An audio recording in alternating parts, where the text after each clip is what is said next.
Bonjour, bienvenue sur ma chaîne.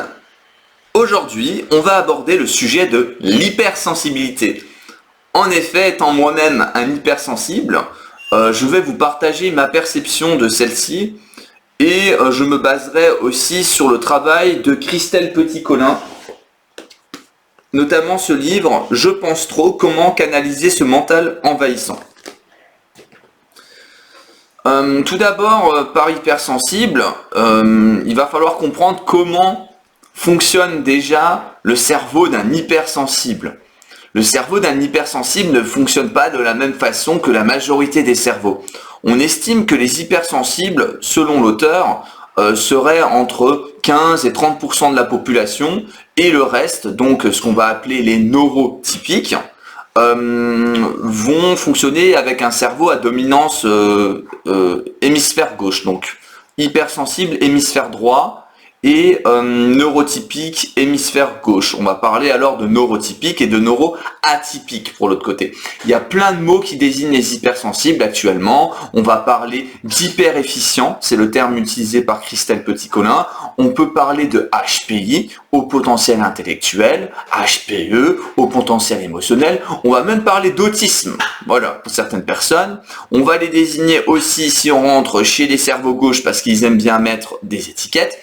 On va les appeler troubles borderline, TDAH, donc tout ce qui est problème trouble avec l'attention, la concentration. On va les classer même dans certains cas parce que des hypersensibles peuvent avoir des conséquences de stress post-traumatique qui fait que leur cerveau est encore plus développé, donc on va leur coller des étiquettes de TDI, troubles dissociatifs de l'identité, il y a plein d'étiquettes. Il y a plein d'étiquettes, et maintenant on fait même des diagnostics, ça se diagnostique d'être HPI. Moi je suis pas du tout dans ce courant-là, je pense que on est hypersensible à la base. C'est un câblage qu'on hérite au niveau généalogique. Et donc l'hypersensible, il va être hypersensible avec ses 5 sens déjà pour commencer. On va parler d'hyperesthésie. Je reprends les termes de Christelle Petit-Colin. Donc l'hyperesthésie, elle va aller sur l'olfactif, le gustatif, le visuel, tout ce qui est vraiment kinesthésique, vraiment le ressenti corporel et des sensations, de l'émotionnel dans le corps qui est très développé chez les hypersensibles. Et ce qui va générer donc des émotions qui sont très fortes, que ce soit des émotions de joie, comme des émotions de tristesse ou de peine, qui vont aller dans des proportions très élevées. C'est un cerveau qui a besoin de stimulation pour les hypersensibles. C'est pour ça que la psychiatrie va pathologiser de troubles de concentration avec des enfants qui ne suivent pas à l'école alors qu'ils s'ennuient, tout simplement. Voilà, il y a un système qui n'est pas adapté à la pensée en arborescence. Le système, actuellement, notre société moderne est dirigée par des cerveaux gauches, des neurotypiques. Et les cerveaux gauches, autant pour moi, ce n'est pas une critique, mais on a du mal à se comprendre, puisqu'on n'a pas le même fonctionnement. Le cerveau droit va plus souvent chercher à comprendre l'autre, mais le cerveau gauche, lui, a son fonctionnement bien précis. Pour vous représenter la différence entre le fonctionnement d'un cerveau gauche et d'un cerveau droit, le cerveau gauche, lui, a besoin d'avoir une information. Voilà, ça c'est une information, ce stylo. Il va l'analyser, puis il va aller à une autre information. Puis, il va aller à une autre information. Puis, il va aller à une autre information. Il va tout gérer. Vous voyez ces stylos comme des wagons. C'est un train. Donc le neurotypique, les personnes dominées par le cerveau gauche, ils ont besoin d'aller une information par une information. Et c'est ok. C'est le fonctionnement du cerveau analytique.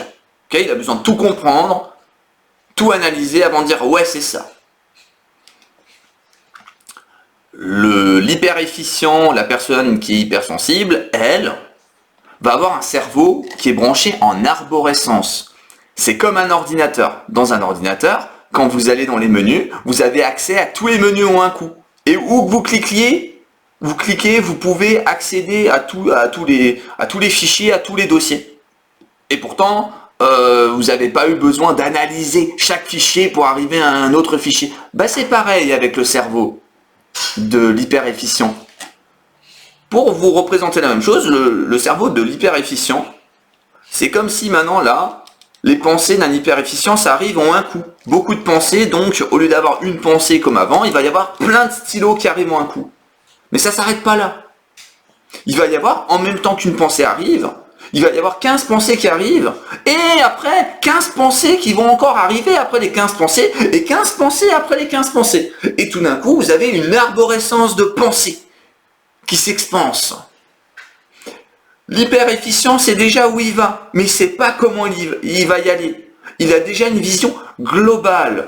Comme vous pouvez le voir, mon site internet, pour ceux des gens qui sont déjà allés, l'ancien nom de la chaîne, c'était Julien Conscience Intégrale.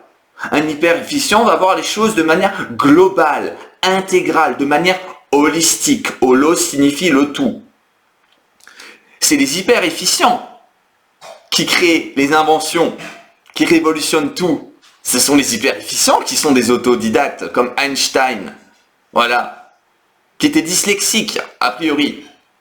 Ce sont les hyper-efficients qui remettent en cause les injustices, les choses qui ne vont pas dans ce monde. Ce sont les cerveaux droits. Les cerveaux gauches, eux, vont suivre leur hiérarchie. Hiérarchie qui signifie dominer par le sacré. Vous voyez là, ma pensée en arborescence est présente.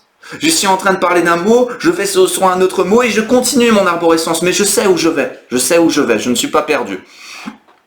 Donc du coup, l'hypersensibilité, ça peut être difficile à gérer si on vit déjà dans un monde où ce n'est pas autorisé ou admis qu'on puisse être comme ça. Je vous disais avant, on a besoin de mettre des étiquetes, des cases. Après, il y a un phénomène de mode avec l'hypersensibilité qui arrange bien les manipulateurs. Alors là, je vous dis pas, quand vous êtes un hypersensible, et que en plus ce monde est géré par des manipulateurs, le monde est géré par des manipulateurs.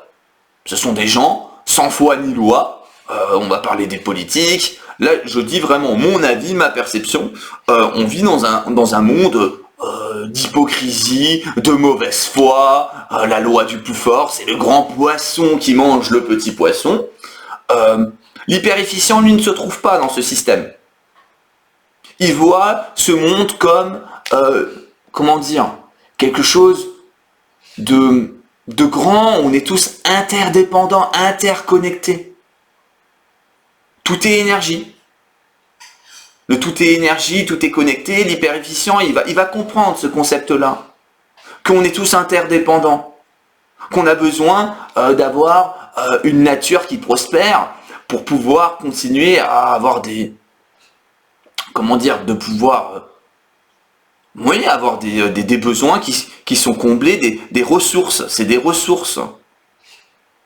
Et même par ressources, je n'entends pas la vision de la ressource comme le cerveau gauche qui va prendre, exploiter une ressource jusqu'au bout, qu'il n'y a plus rien. Non, une ressource, pour moi, c'est quelque chose qu'on peut renouveler. On va utiliser juste ce qu'il faut pour continuer à avancer. C'est ma perception. Donc, l'hypersensibilité, différence de fonctionnement du cerveau, qui est énorme. Ça peut être très catastrophique de vivre avec un cerveau comme ça, avec une famille qui ne comprend pas, ou des collègues qui ne comprennent pas, avec un employeur qui ne comprend pas. Vous allez souvent piger plus rapidement que les autres. Et les gens vont vous dire que vous êtes lourd, ou que vous n'avez pas compris, alors que vous avez déjà compris la chose. Ça peut être agaçant. On prend l'habitude, pour beaucoup d'hypersensibles, de refouler ce cerveau qui fonctionne comme une locomotive à plein régime. Moi, je vous fais cette vidéo parce que j'accompagne les gens pour qu'ils puissent exploiter cette capacité au lieu d'être, comment dire, de la contracter énergétiquement. Les hypersensibles qui contractent leur énergie, ça va beaucoup rester sur le troisième œil. Donc le troisième œil, c'est le chakra. C'est un chakra, c'est le 6e chakra qui est ici. C'est le chakra justement de l'hypersensible, pour moi, qui détermine bien l'hypersensible, avec ses facultés extrasensorielles qui vont dépasser les 5 sens, et qui va lui permettre de ressentir ce qui se passe sur d'autres plans. Et le fait de rejeter complètement ces capacités, ce troisième œil, font que vous vous retrouvez avec des gens qui sont en souffrance émotionnelle, en souffrance mentale, psychologique aussi. C'est comme si vous aviez une Ferrari que vous pouvez pas rouler avec, que vous la laissez dans le garage. Et la société actuelle veut qu'on reste dans un moule, qu'on s'adapte. Ça, c'est une façon de voir de cerveau gauche, la normalité. Qu'est-ce qui est normal? Moi, je comprends pas ce terme normal, la normalité. Je ne comprends pas qu'est-ce que c'est. Tout ça pour vous dire que vous pouvez apprendre à accueillir ces capacités et à les utiliser en avantage. Je parlerai dans les prochaines vidéos du côté un peu sombre de l'hypersensibilité. C'est des choses qui sont à gérer, à canaliser. Je propose des accompagnements pour mieux vous comprendre, mettre un sens sur ce que vous vivez dans vos pensées, dans vos émotions et dans vos sensations corporelles. Quand ça fait trop longtemps que c'est refoulé, ça crée des pathologies, des maladies, des maladies. Et après, qu'est-ce qu'on fait? On va aller chez un psychiatre, un médecin qui va vous pathologiser. Après, bien sûr, il va y avoir toute la sphère traumatique. Un hypersensible qui est traumatisé, qui a eu des traumatismes, et on a tous des traumatismes. C'est pas un truc, c'est des hypersensibles, ils sont trop fragiles, ils vivent trop facilement leurs émotions, il faut être plus dur, il faut. Cette histoire de falloir cacher ses émotions et être toujours le plus fort, c'est bien une vision encore de neurotypique, de cerveau gauche. Je pense pas qu'on a besoin de cacher notre sensibilité, au contraire, je pense qu'il serait intéressant de l'accueillir. Et de l'exprimer. Ok, et je vais vous laisser, mettez-moi un petit pouce, ça va m'aider avec l'algorithme, un petit commentaire, partagez, et si vous avez des questions, mettez-les en commentaire, et je vous dis à la prochaine. Allez, au revoir.